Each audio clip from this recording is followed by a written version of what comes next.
Y como todos los martes, vamos a recibirlo en el piso al doctor Jorge Rodríguez Robledo. Junto a él vamos a hablar de educación vial y también vamos a retomar un tema que dejamos pendiente la semana pasada y que ha sido uno de los ejes informativos principales de nuestro noticiero en el día de hoy, que es el incremento en el precio del transporte público de pasajeros. Primero que nada, doctor, buenas noches. Guille, querida, el placer de estar acá compartiendo con vos, con el equipo, con la gente del otro lado. La verdad que una jornada muy interesante en el desarrollo que se viene dando, así que siempre es un gusto acá compartir con vos.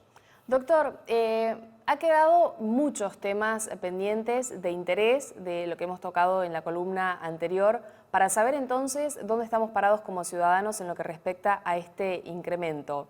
Me quedo siempre con esta frase de los empresarios ricos, pero fundidos a la vez, y con la gente que se queja constantemente del servicio que prestan el transporte público en Tucumán, que nunca se llega a una solución. Es cada vez más exigencia por parte de los empresarios a la Intendencia, al gobierno, a Nación, subsidios, subsidios y más subsidios. Me imagino yo, si tuviese un comercio, por ejemplo, me fundiría y nadie me ayudaría, y si me va mal lo tengo que cerrar o dejar. Pero ¿qué pasa acá que nadie da un paso al costado? Bueno, como vos bien decías, Guille, la semana pasada estuvimos hablando del tema particular que nos ocupa en la jornada de hoy, del tránsito, del transporte, y ha generado mucha polémica. Te tengo que contar que he recibido muchos llamados en virtud de lo que hemos tratado, de lo que hablamos, porque pusimos en clara muchas dudas y también dejamos varias preguntas, ¿no? Que al menos nosotros aún no tenemos respuesta, pero acá tenemos un tema muy complejo, ¿no? Por un lado, hablar del transporte, al menos aquí en San Miguel de Tucumán, representa hablar de una tarjeta ciudadana que el usuario utiliza para poder acceder a las distintas líneas y trasladarse de un lugar a otro. Pero nosotros tenemos que saber que el transporte público es un servicio público, un servicio que tiene que darse cumplimiento siempre. No se puede interrumpir, Guille, porque a través del transporte público la ciudadanía accede a la salud, accede a la justicia, a la educación, a su fuente laboral. En definitiva, el servicio del transporte es un servicio público que nunca se puede retener en sus tareas porque perjudica de forma directa al ciudadano. ¿Cómo será, Guille, que es un servicio público y de vital importancia para que el ciudadano acceda a derechos y pueda cumplir con obligaciones, que en este caso particular el Estado, tanto nacional como provincial, viene a subsidiar esta actividad? Vamos a aclarar algo. Nosotros conocemos como subsidio, pero en realidad es una compensación que el Estado contribuye al sector privado, a los empresarios, para que jamás se pueda limitar la circulación de transporte público, porque afectás de forma directa al ciudadano en sus derechos, en sus garantías constitucionales. Por eso el Estado genera esta compensación que todos conocemos como subsidio. Ahora, con esta compensación, Guille, el empresario del transporte paga a sus empleados, paga la renovación, por ejemplo, de las cubiertas, paga el mantenimiento de los galpones, de los locales, paga toda una logística que lleva adelante para el funcionamiento de esa empresa. Pero de lo que nadie habla es de la tarifa que paga el usuario, porque quizás hoy un estudio de mercado demuestra que el boleto en San Miguel de Tucumán tenga que tener un valor de, por ejemplo, 300 pesos. Este estudio de mercado que determina eso genera que el Estado, en virtud de que quiere que el ciudadano acceda a sus derechos y se cumplan con sus garantías constitucionales, dice, bueno, yo me hago cargo de gran parte de este costo y que quede una tarifa más reducida para el usuario.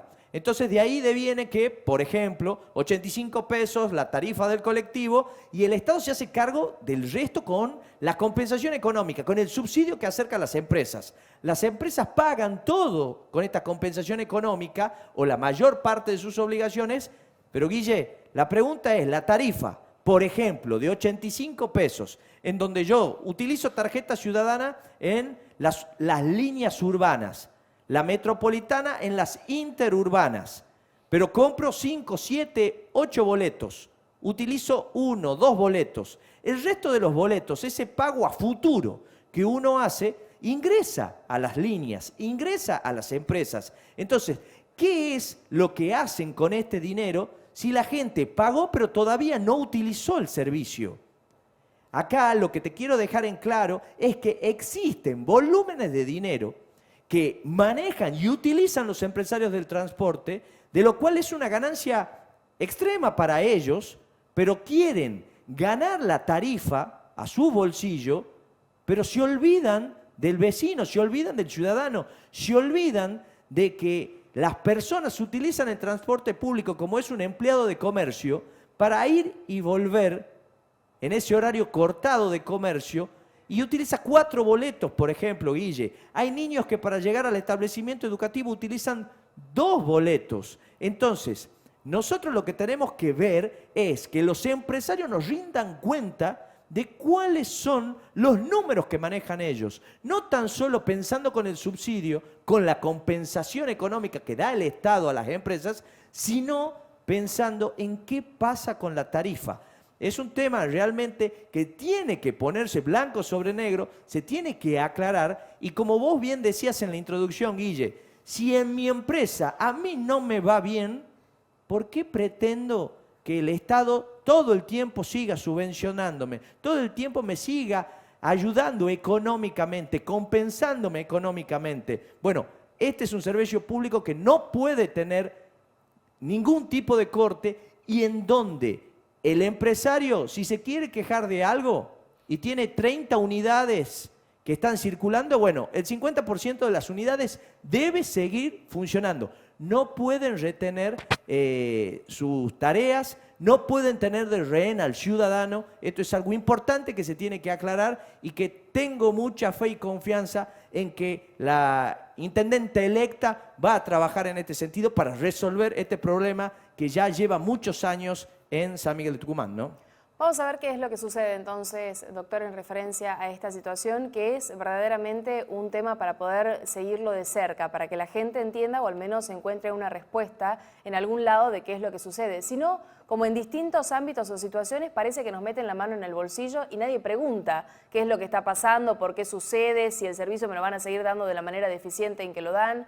Entonces, entender por qué es que se da. Y si se da un aumento que esté justificado en el costo de relación que tiene para cada una de las personas, porque si no es muy difícil ver que los tucumanos están haciendo malabares o magia para poder llegar y como si nada se aumenta esto, se aumenta lo otro, pero nadie explica por qué es que pasó. Como ha pasado en el Consejo hoy, por unanimidad se ha levantado la mano, se aprobó esto, pero nadie salió a explicarle a la gente, que son funcionarios que están puestos en ese lugar por la gente, por qué es que determinaron hacerlo de esta manera. O si no, todo queda como una presión por parte de los empresarios. Presionan por los paros, presionan porque quieren aumento y terminan cedando. Vamos a ver qué es lo que pasa, doctor. Gracias, y si tenemos que seguir tocándolo este tema, vamos a seguir haciéndolo en este espacio. Te agradezco, Guillermina, y la verdad que a los señores concejales de la capital tienen que llamarse a la reflexión en la decisión que han tomado de aumentar. No es el momento, no es la oportunidad, la crisis económica, la inflación afecta en nuestra sociedad y no podemos seguir cargando a los trabajadores. Los trabajadores son los que utilizan el transporte público. Así que en este sentido, seguramente la próxima semana vamos a seguir hablando. Un abrazo grande para todos, que Dios los bendiga y va a ser hasta el próximo encuentro.